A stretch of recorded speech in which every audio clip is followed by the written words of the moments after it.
É um privilégio muito grande participar com vocês. Primeiramente, meus parabéns pela iniciativa e pela perseverança na oração.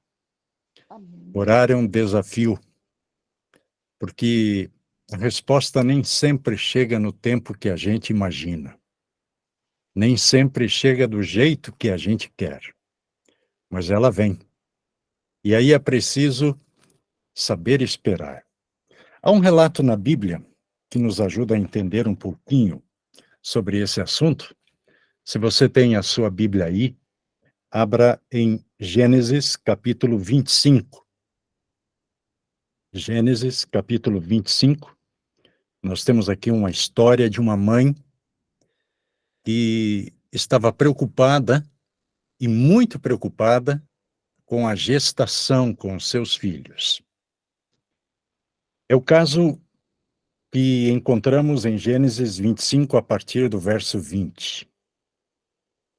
Era Isaque de 40 anos quando tomou por esposa a Rebeca, filha de Betuel, o arameu de Padã-Arã e irmã de Labão, o arameu.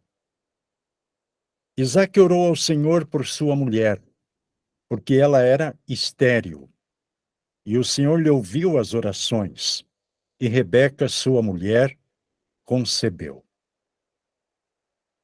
Veja, no começo do relato, Moisés revela, conta para nós, que primeiramente, o marido orou por sua mulher. Uma mulher que não pudesse ter filhos naquela época era uma mulher extremamente rejeitada pela sociedade. O negócio era ter filhos, bastante filhos. E Rebeca não podia, ela era estéril. E Isaac descobriu isso menos de 9 meses depois de casada. E o que ele faz? Diferentemente de Abraão, que buscou, junto com Sara, ter um filho com a serva Agar, a egípcia, diferentemente de Jacó, que Raquel não podia ter filhos, e ela também seguiu o exemplo de Sara e disse: tenha filhos com a minha empregada, com a minha serva. Isaac, ele quebra esse ciclo, né? Ele quebra essa tendência de buscar a solução humana para o problema. Ele busca em Deus e ele começa a orar. E o verso 21 diz que Deus ouviu a oração. Esse ouviu aqui significa Deus respondeu à oração. E Rebeca, sua mulher, ficou grávida. Parece simples, não é verdade? Parece tão óbvio. Você ora, você apresenta o problema para Deus, você entrega aquela situação impossível de ser resolvida, humanamente falando, e Deus vai lá e soluciona, responde, como uma varinha mágica. Mas não foi bem assim. Não foi bem assim. Se você continuar lendo o verso, na sequência, os próximos versos, você vai descobrir algo muito interessante. Veja. 22. Os filhos lutavam no ventre dela. Havia uma briga dentro de seu ventre. Lutavam, diz o relato bíblico. E ela ficou preocupada. Não havia muita informação, não tinha o Google para pesquisar, para ver o que estava acontecendo. Ela precisava ir ao médico, não é mesmo? E ela disse: se é assim, o que está acontecendo? Por que vivo eu? E ela vai ao médico, vai consultar. E qual é o médico que faz o pré-natal de Rebeca? Qual é o médico? O Senhor. Ela foi no melhor dos médicos, no médico dos médicos. Ela foi ao Senhor, consultou ao Senhor. Eu fico imaginando essa consulta, né, trazendo para o nosso tempo. O Senhor diz: Rebeca, senta aí, vamos conversar. né? Vamos fazer uma ultrassonografia. E o senhor, o médico dos médicos, faz uma ultrassonografia e diz assim, tá vendo? Olha aqui, tem 2 no teu ventre. Rebeca não sabia até então. Por isso aquela confusão dentro da sua barriga. E o Senhor responde então, verso 23, 2 nações há no teu ventre, 2 povos, nascidos de ti se dividirão, um povo será mais forte que o outro, e o mais velho servirá ao mais moço. Nenhuma clínica dos tempos de hoje, do século XXI, por mais tecnológica e moderna que seja, consegue dar um diagnóstico, um prognóstico como esse. Nenhuma clínica consegue mostrar o futuro dos bebês. Pode mostrar o tamanho, na ultrassonografia agora tudo colorido, pode ter um milhão de vantagens, de possibilidades, de informações, mas não pode mostrar o futuro daquela criança. E o médico dos médicos consegue. O Senhor mostra para ela, diz, ó, tem 2 povos dentro de você. Um povo será mais forte do que o outro. O mais velho, o que nascer primeiro, servirá ao mais moço. 24. Cumpridos os dias para que desse à luz, eis que se achavam gêmeos no seu ventre. 25. Saiu o primeiro, ruivo, todo revestido de pelo. Por isso lhe chamaram Esaú. Depois nasceu o irmão, segurava com a mão o calcanhar de Esaú. Por isso lhe chamaram Jacó. Era Isaque de 60 anos quando Rebeca lhes deu a luz. Você percebeu? Quantos anos tinha Isaque quando casou? Você lembra, no começo do relato? Quantos anos ele tinha? 40 anos. Menos de 9 meses depois, ele descobriu que sua amada esposa Rebeca não poderia ter filhos. E ele orou. E o verso 20, aliás, 21, diz que o Senhor ouviu as orações e Rebeca, sua mulher, ficou grávida de gêmeos. Agora, vem uma questão. Quantos anos tinha Isaque quando nasceram os gêmeos? 60 anos. 60 anos. Quanto tempo Isaque orou por sua esposa? Quanto tempo? Cerca de 20 anos? Quase 20 anos? Difícil, não é? Deus havia feito uma promessa para Abraão. E Abraão orou 25 anos até nascer Isaque. A promessa de Deus demorou 25 anos para ser cumprida. Isaque nasceu. E agora é a vez de Isaque. E Isaque ora por sua mulher estéril, que fora, de certa forma, escolhida pelo Senhor para ele, usando o seu empregado Eleazar, ou Eliezer. E agora Isaque ora 20 anos por sua esposa. Vem algumas questões em nossa mente. Por quê?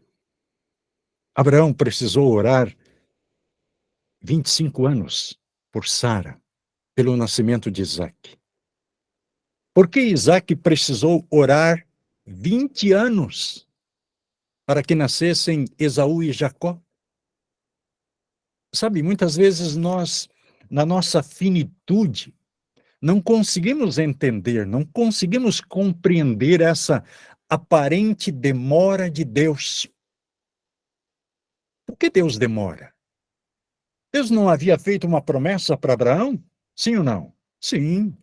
Deus havia dito para Abraão: a tua descendência será como a areia do mar. Olha para as estrelas, Abraão. Olha para as estrelas.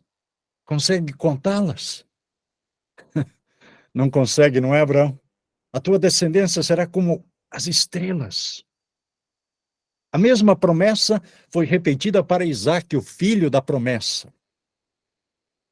Mas por que Isaque teve que orar 20 anos?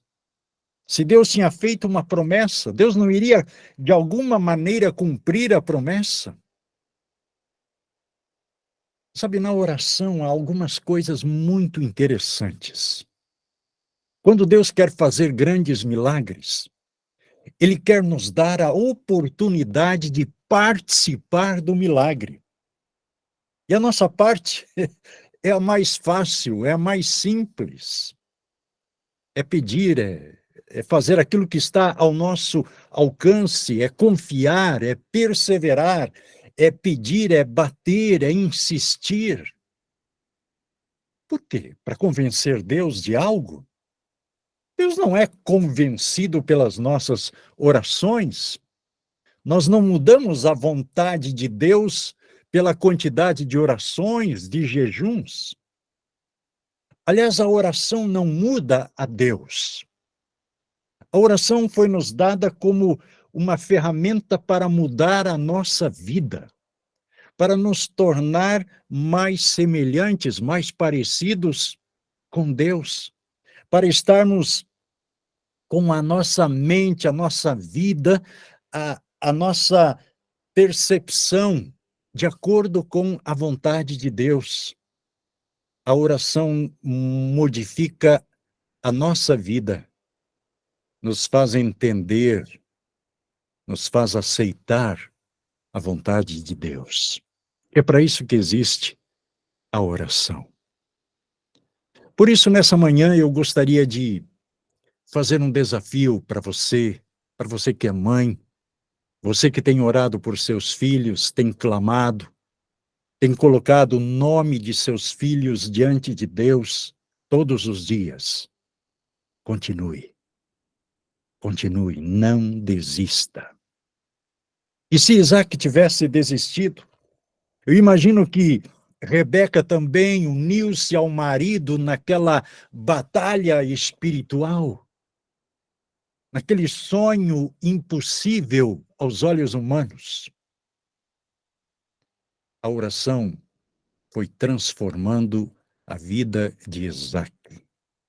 Isaac foi dependendo cada vez mais de Deus. E quando Rebeca fica grávida, ela continua também como marido dependente do Senhor. Ela busca em Deus a explicação para aquela situação diferente que ela estava enfrentando dentro de seu corpo. E Deus se revela para ela. Assim como Deus quer se revelar para você. Eu já orei por pessoas pedindo pela conversão delas e poucas semanas, meses, eu tive a alegria de vê-las sendo batizadas. Casos que eu considerava impossíveis, difíceis. Aos meus olhos, eu olhava, essa talvez seja a última pessoa da minha lista. E Deus vai lá, surpreende e coloca no começo, lá na frente. Eu orei por meu pai durante 40 anos, pela conversão dele. Você sabe o que é 40 anos? O que são 40 anos? Eu orei por ele 40 anos. Desde garotinho, quando meu pai saiu de casa, deixou minha mãe, eu e 2 irmãos pequenos, eu nunca deixei de orar por ele. Eu mandava cartinhas para ele, eu dizia: pai, volta para casa, volta para Jesus, volta para a igreja. Meu pai não queria saber nada de igreja, de Jesus, de família. Meu pai perdeu tudo, tudo. 15 anos, 20 anos orando, eu já orava, sabe, sem ter a menor perspectiva de que aquilo um dia poderia ser realidade. E um dia se tornou realidade. Talvez eu conte em alguma outra oportunidade toda a história, mas é preciso perseverança na oração. Deus quer surpreender você hoje. E se não for hoje, pode ser amanhã. E se não for amanhã, pode ser semana que vem, mês que vem, ano que vem. Pode ser daqui a 10 anos, 20 anos, 40 anos. Eu não sei, Deus sabe o tempo certo. Por isso, quando oramos, nós colocamos diante de Deus a oportunidade de Ele fazer as coisas do jeito dele, no tempo dele. Oração é confiança, é jogar-se nos braços do Pai, sabendo que Ele vai fazer o melhor. Deus nunca responde pela metade. Deus nunca decepciona. Às vezes a resposta é diferente da nossa expectativa, da nossa perspectiva, mas é o melhor. Às vezes a gente não compreende, não entende, não sabe, mas Senhor, como assim? Desse jeito? Essa é a tua resposta? Há coisas que não vamos entender nessa vida, entenderemos na eternidade. E vai ser maravilhoso Ele nos abraçar e dizer, olha, sabe por que você orou tanto tempo? Sabe por que aparentemente eu demorei? Por isso, por isso e por isso. Se fosse assim, assim e assim, teria acontecido isso, isso e isso. Por isso eu fiz do meu jeito. A minha vontade predominou. Você não disse? Faça-se a tua vontade? Então, quando pedimos a Deus, faça-se a tua vontade, vamos deixar Ele agir. Pode demorar? Não sei, não sei. Abraão tinha 75 anos quando recebeu a promessa. Ele jamais imaginaria que teria um filho aos 100 anos. 100 anos. Mulher com 90 anos, grávida. Deus é o Deus dos impossíveis. Impossíveis para nós, seres humanos. Deus é o Deus que sabe quem é você, que conhece as suas lutas, que conta as suas lágrimas. Quando você ora por seus queridos, quando você clama por seus filhos. Ele sabe o tempo certo. Talvez você não possa fazer nada além de orar, mas orar é o que você pode fazer, então ore, ore, ore, continue orando. Talvez você não tenha em vida a resposta às suas orações.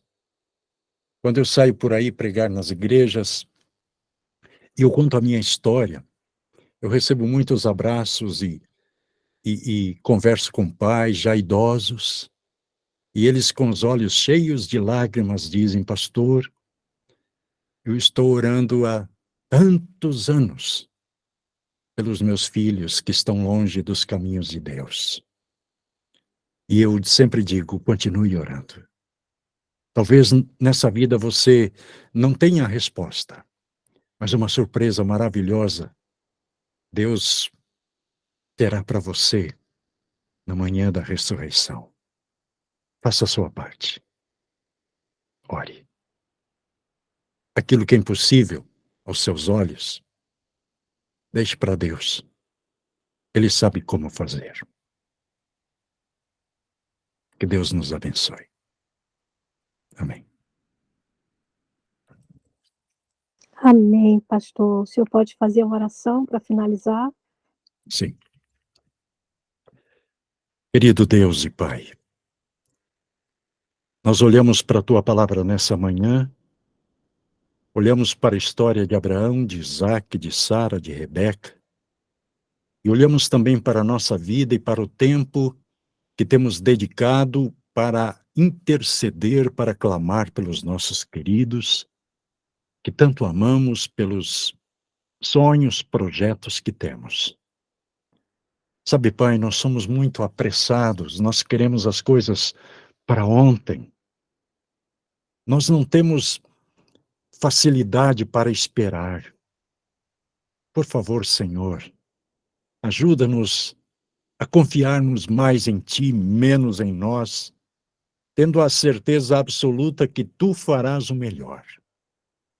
Por isso, dê a Tua bênção a cada mãe, a cada mulher, a cada filha que está conectada aqui nessa manhã. Dê para elas, Senhor, a certeza de que as orações serão respondidas do Teu jeito, no Teu tempo, e ninguém ficará frustrado contigo. Cuida, Senhor, de todos nós nesse dia. Cuida de nossos queridos. Nos abrace. Em nome de Jesus. Amém.